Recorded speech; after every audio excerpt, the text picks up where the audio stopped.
Hagar and Ishmael. Chapter 16. Now Sarai, Abram's wife, had borne him no children. But she had an Egyptian slave named Hagar, so she said to Abram, "The Lord has kept me from having children. Go, sleep with my slave, perhaps I can build a family through her." Abram agreed to what Sarai said.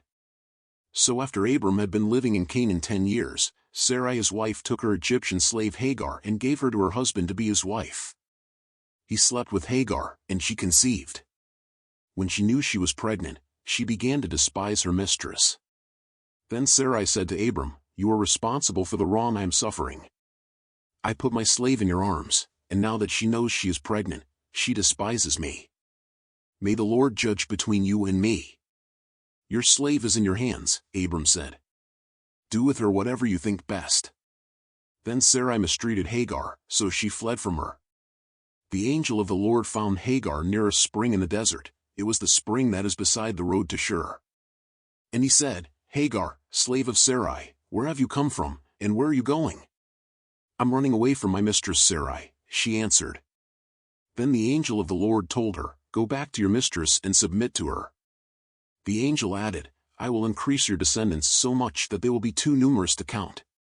The angel of the Lord also said to her, "You are now pregnant, and you will give birth to a son. You shall name him Ishmael. For the Lord has heard of your misery. He will be a wild donkey of a man. His hand will be against everyone, and everyone's hand against him. And he will live in hostility toward all his brothers." She gave this name to the Lord who spoke to her, "You are the God who sees me," for she said, "I have now seen the one who sees me." That is why the well was called Beer Lahai Roi. It is still there, between Kadesh and Bered. So Hagar bore Abram a son, and Abram gave the name Ishmael to the son she had born. Abram was 86 years old when Hagar bore him Ishmael. The Covenant of Circumcision. Chapter 17. When Abram was 99 years old, the Lord appeared to him and said, "I am God Almighty, walk before me faithfully and be blameless. Then I will make my covenant between me and you and will greatly increase your numbers." Abram fell face down, and God said to him, "As for me, this is my covenant with you, you will be the father of many nations. No longer will you be called Abram, your name will be Abraham, for I have made you a father of many nations. I will make you very fruitful, I will make nations of you, and kings will come from you. I will establish my covenant as an everlasting covenant between me and you and your descendants after you for the generations to come, to be your God and the God of your descendants after you. The whole land of Canaan, where you now reside as a foreigner, I will give as an everlasting possession to you and your descendants after you, and I will be their God." Then God said to Abraham, "As for you, you must keep my covenant, you and your descendants after you for the generations to come. This is my covenant with you and your descendants after you, the covenant you are to keep, every male among you shall be circumcised. You are to undergo circumcision, and it will be the sign of the covenant between me and you. For the generations to come every male among you who is 8 days old must be circumcised, including those born in your household or bought with money from a foreigner, those who are not your offspring. Whether born in your household or bought with your money, they must be circumcised. My covenant in your flesh is to be an everlasting covenant. Any uncircumcised male, who has not been circumcised in the flesh, will be cut off from his people, he has broken my covenant." God also said to Abraham, "As for Sarai your wife, you are no longer to call her Sarai, her name will be Sarah. I will bless her and will surely give you a son by her. I will bless her so that she will be the mother of nations, kings of peoples will come from her."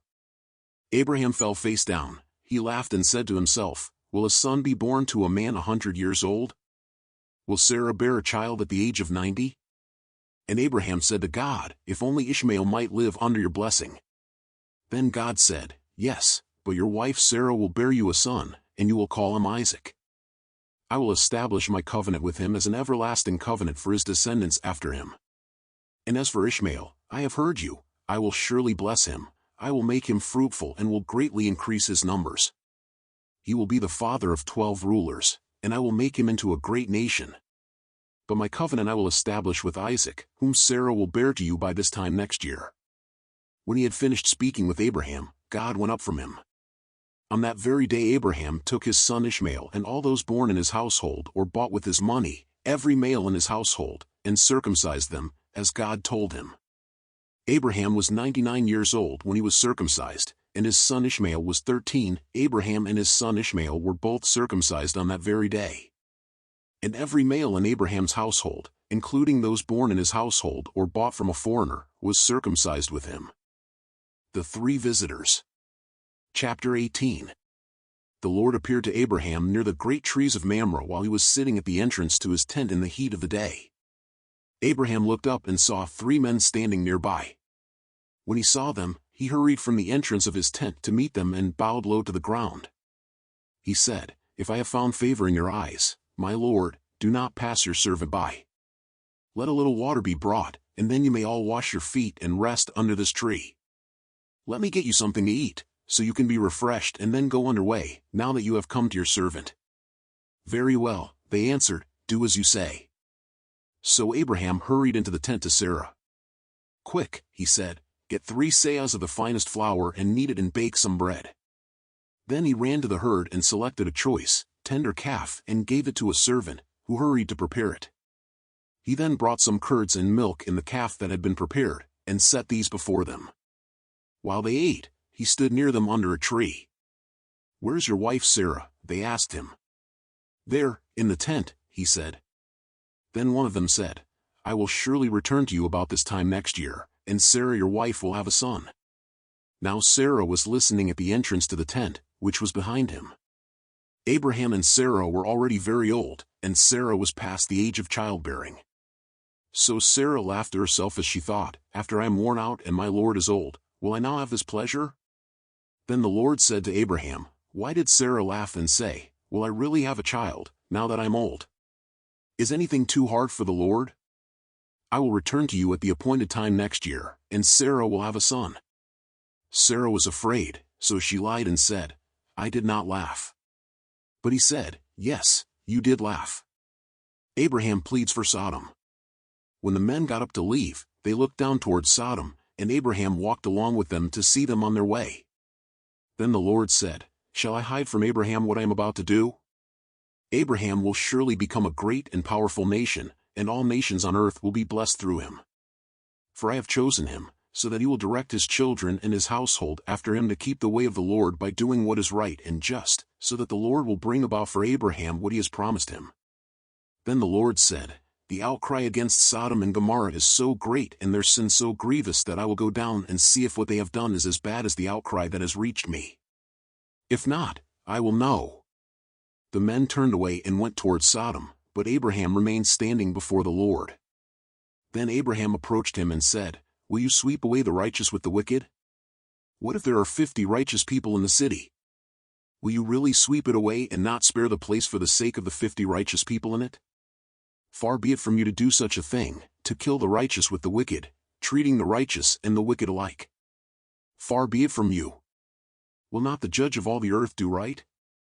The Lord said, "If I find 50 righteous people in the city of Sodom, I will spare the whole place for their sake." Then Abraham spoke up again, "Now that I have been so bold as to speak to the Lord, though I am nothing but dust and ashes, what if the number of the righteous is 5 less than 50? Will you destroy the whole city for lack of 5 people? If I find 45 there," he said, "I will not destroy it." Once again he spoke to him, "What if only 40 are found there?" He said, "For the sake of 40, I will not do it."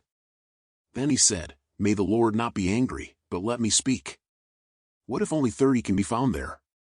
He answered, "I will not do it if I find 30 there." Abraham said, "Now that I have been so bold as to speak to the Lord, what if only 20 can be found there?" He said, "For the sake of 20, I will not destroy it." Then he said, "May the Lord not be angry, but let me speak just once more. What if only 10 can be found there?" He answered, "For the sake of 10, I will not destroy it." When the Lord had finished speaking with Abraham, he left, and Abraham returned home.